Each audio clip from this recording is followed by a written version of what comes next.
All right, well, we are part of something that is a first for Teacher Heart App. You are about to experience a live podcast happening right here. You are going to be out into the interwebs of the universe. Anybody listening, and this audience is growing by the day. And it's your introduction to the live show. You're learning, by the way, a lot of you may be thinking about starting your own podcast, right? What's it like getting behind that camera, getting on that mic, and maybe creating something that other teachers might benefit from. It starts with a small audience, and it can grow. As long as you're helping somebody, hey, you're doing good in the world. And these teachers have come up with such an interesting concept. Welcome to Teachers Talk Crime podcast. You've heard that correctly. We got some fans in here already, some subscribers, I can tell. The podcast where two passionate educators, Ashleigh and Brooke, come together to discuss a topic that is not often talked about in the education world. Crime. Ashleigh and Brooke are both teachers who have dedicated their lives to shaping young minds. Ashleigh, a 10-year veteran, teaches third grade English language arts in Delaware. Alrighty, LA. While Brooke, with 8 years of experience, teaches ninth grade math in Alabama. Despite the differences in their teaching subjects and locations, they share a common interest in crime. No, in understanding and addressing the challenges faced by adolescents who have committed crimes. You see, they are digging deeper to see the connection to the crime and maybe where education has failed them or where something could have gone differently. How did this unique here meet and decide to start a podcast? Well, it all began back in 2020 when most teachers went to TikTok. The two became mutuals and eventually booked a flight to Delaware to meet their internet friend. They instantly connected over their shared passion for teaching TikTok and true crime. In 2022, Brooke pitched a wild idea to start a podcast, and Ashleigh jumped on board. From there, they've now reached over 300,000 downloads on all platforms, including Spotify, Apple Podcasts, YouTube, and Instagram. They've even made it on a popular game show, Beat Shazam, where they got to meet and share their podcast with the one and only Jamie Foxx. How cool is this? The podcast is meant to explore the complex issues surrounding adolescent crime and discuss effective strategies for supporting these students. That is an awesome need that they see needing to be filled. Teachers Talk Crime is a platform where they can share their insights, research, and stories from their own classrooms, while also inviting experts in the field to join the conversation. Just going to go to the second and third pages. I'm just kidding. No. We are ready to introduce them. Are you guys ready to do this? Then join us in welcoming now Teachers Talk Crime at their very first live show here in Tampa, Florida. Take it away.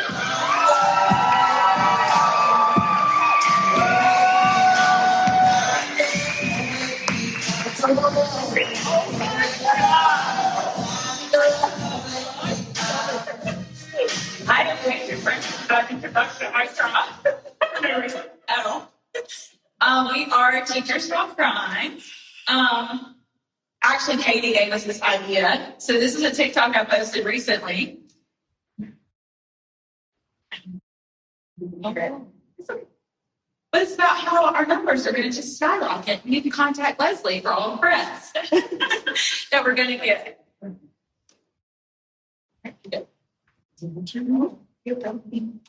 What? I'm Ashleigh. And I'm Brooke. And you're here with us on Teachers Talk Crime.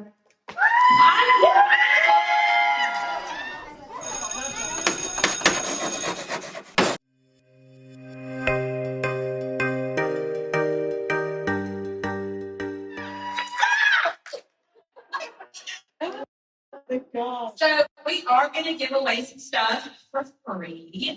We actually have these sweatshirts here with us. And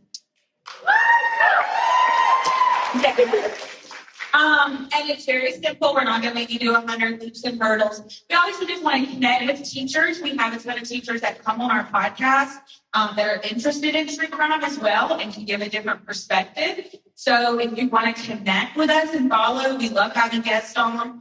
We are preparing for my maternity leave that I'm being forced to take from the podcast.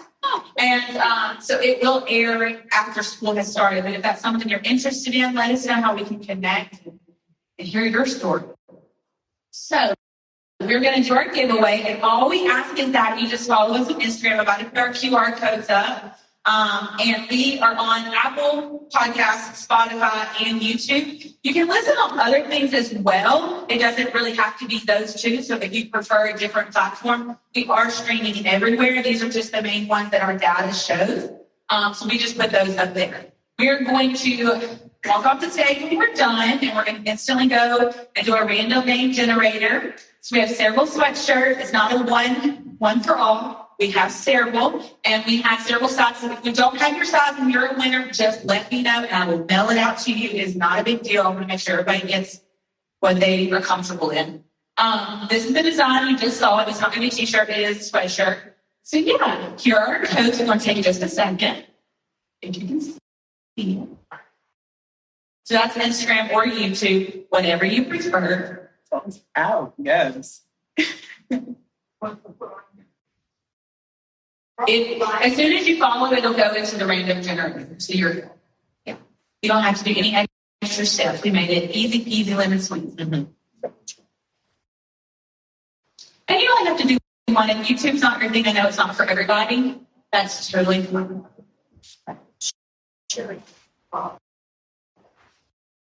What if they already follow you and follow them? DM us with the generator. Yeah, thank you. Everyone's included. Yes, everyone's included. And then this is Apple or Spotify. We know we have users on both platforms. Whatever you prefer, we try to give that as an option. And this just automatically downloads our episodes onto your phone. If you have alerts set up, it'll just tell you that we posted a new episode. Our last 2 episodes, if true crime is not your thing, but you're into teacher content, our last 2 episodes, 2 Mondays in a row, are just teacher chats. The one that we posted on Monday was about restorative practices and just our experience with restorative practices. And the one before that was the teacher appreciation without the appreciation part. So we read some horror stories about that. But yeah, we have episodes that are not necessarily true crime. So if you do like us as people and still want to listen to us, we have other things besides crime as well.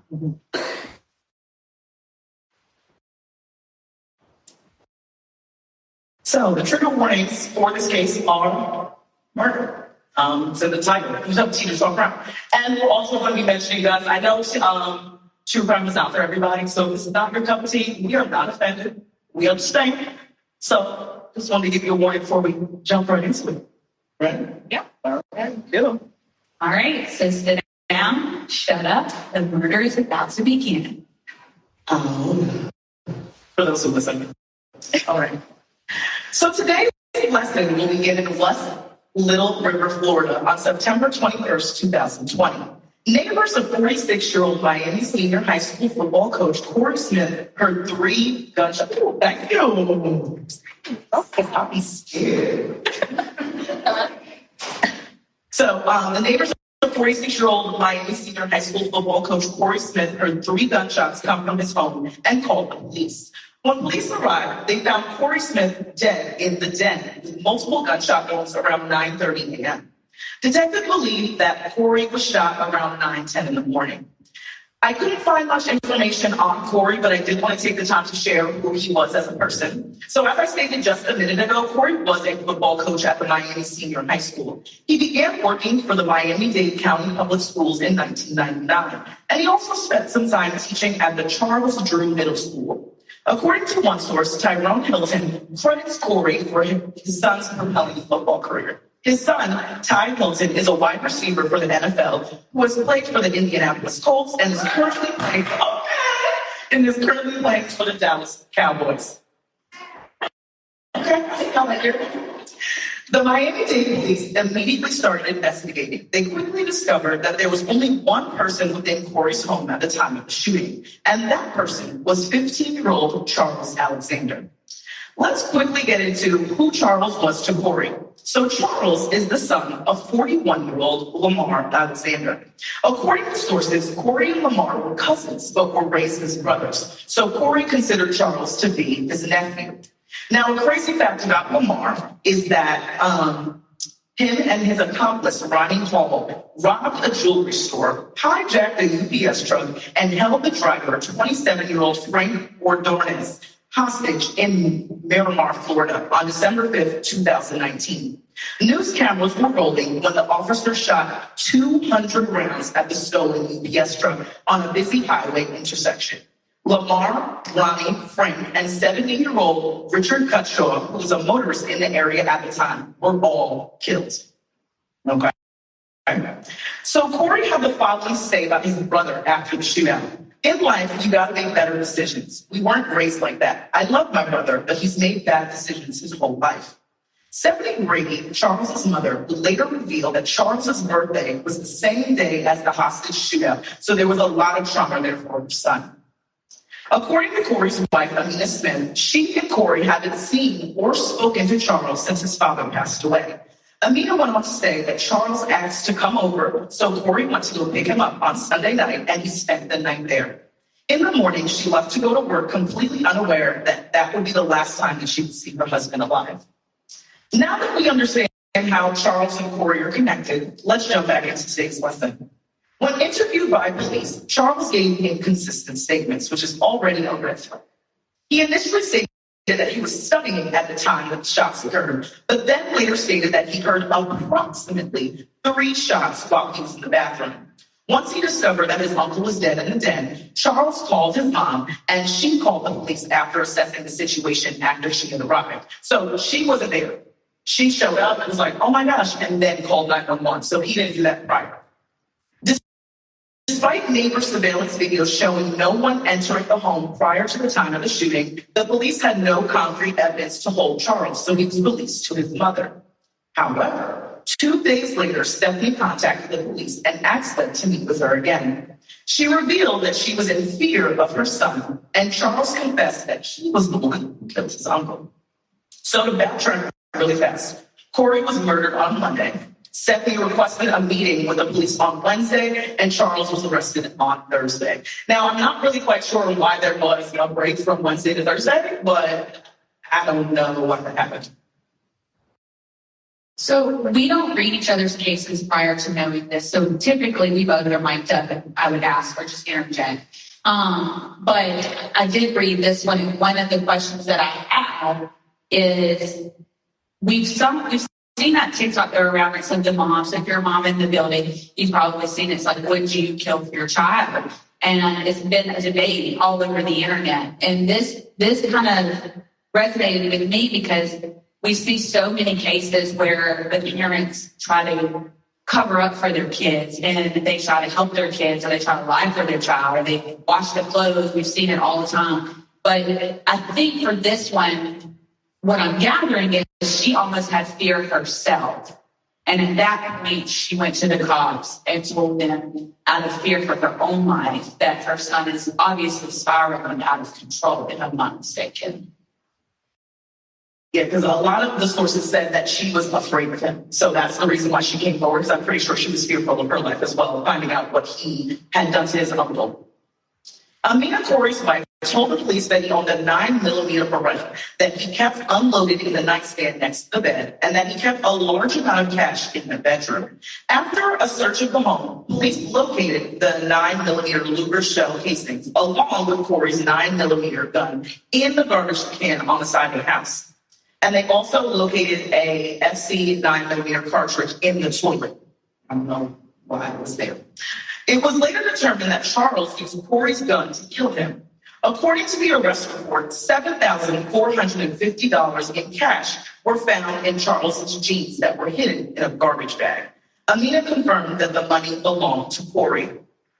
Charles's hearing was the next day on Friday. His attorney, Rod Fareed, spoke to the judge and told him that Charles was deemed as incompetent to stand trial 4 different times in the past 2 years. So yes, he had been arrested before prior to this and was not able to stand trial because he was deemed incompetent.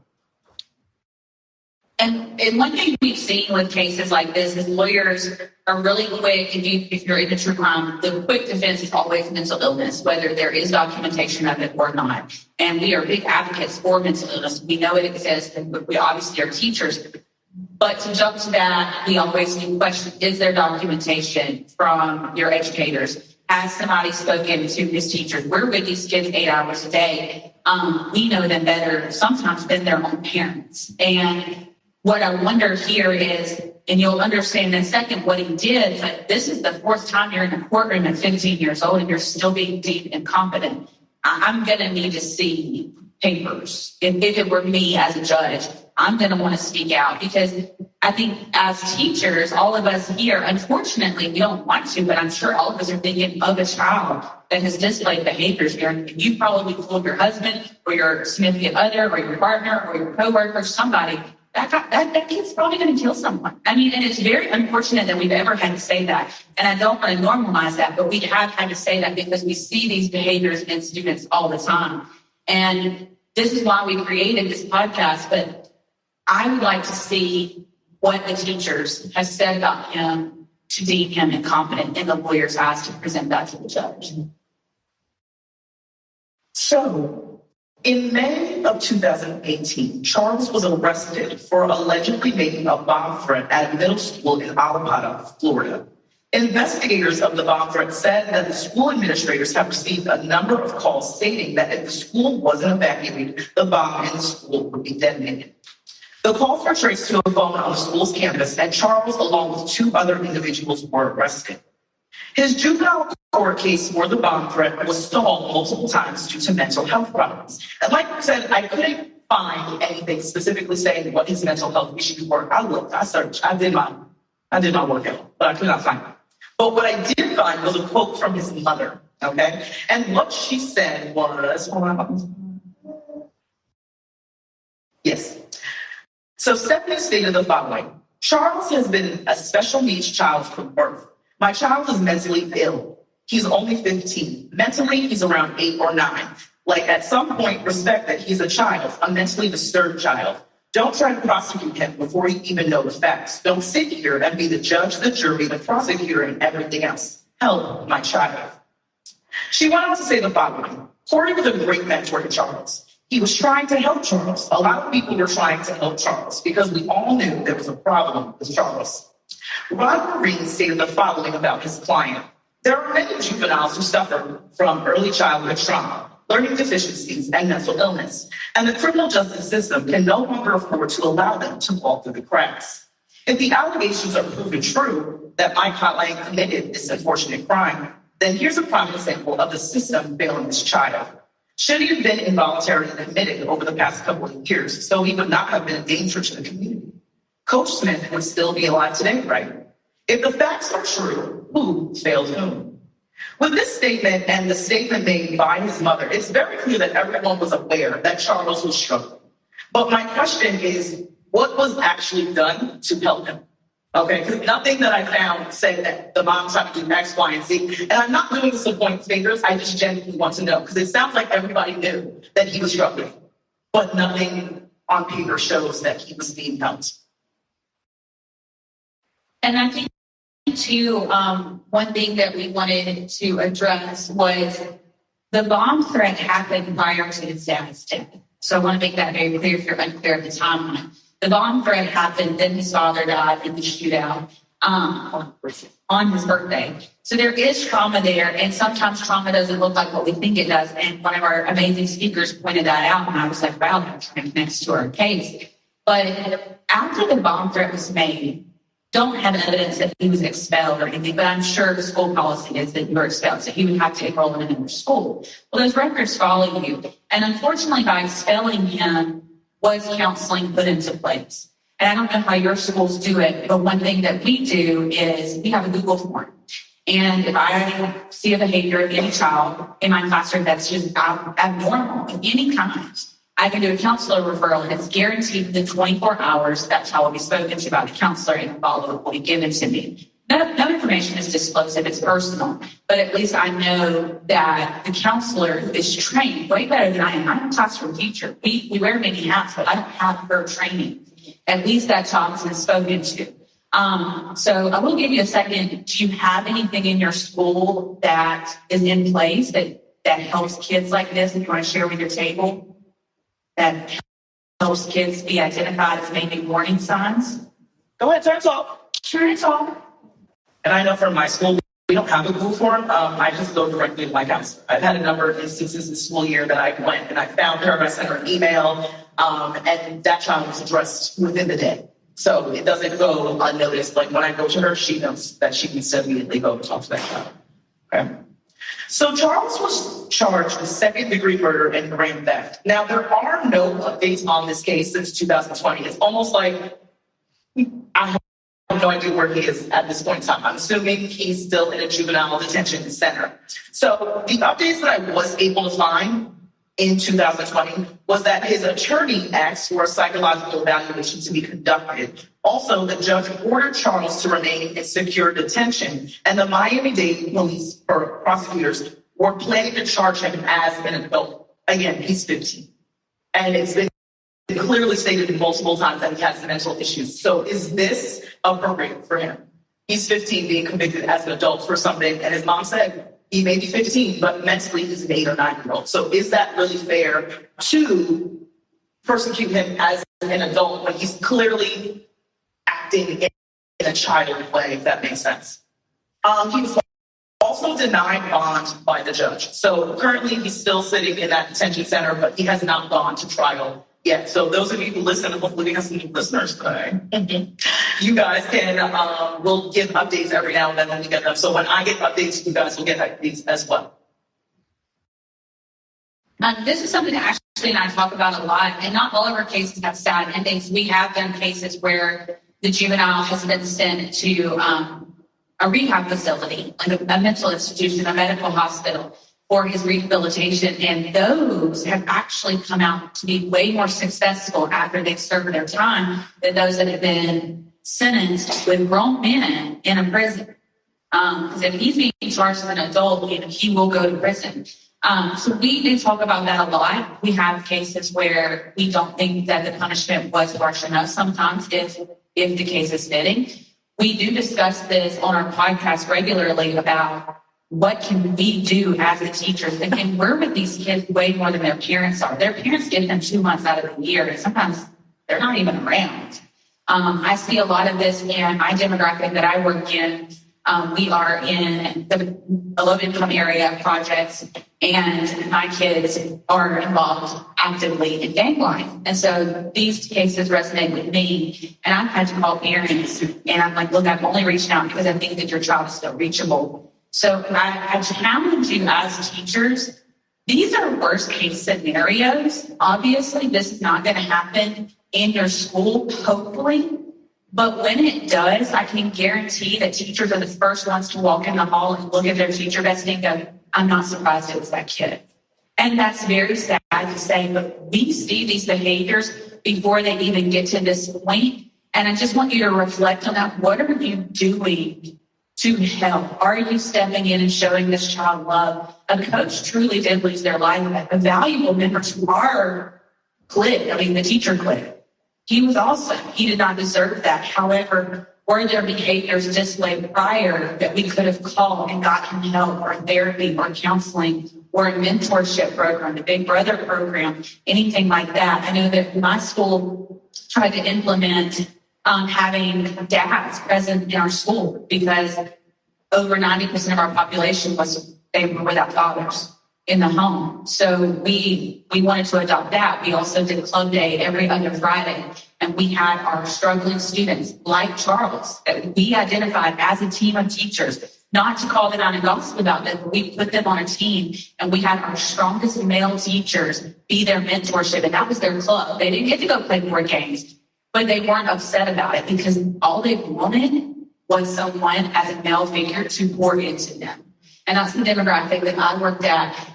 And by doing this podcast, I've learned how to identify a lot of the signs. And I've learned a lot of their lingo and language. And I don't address it in public, obviously, but I'll email them. They check their emails, or I'll message them on Clever. I don't know what apps you use. But We do want to bring awareness to our new listeners. I know that true crime is not for everyone, but we do try to spin it in an educational way. There's no other podcast out there that is doing this. And we hope that we can make a change. I mean, we know we're not going to save every kid, but it's a goal. Maybe one day. And maybe the judicial system will actually listen to us. Because these kids need way more. So we are Juniors on Crime, and that's our first live show.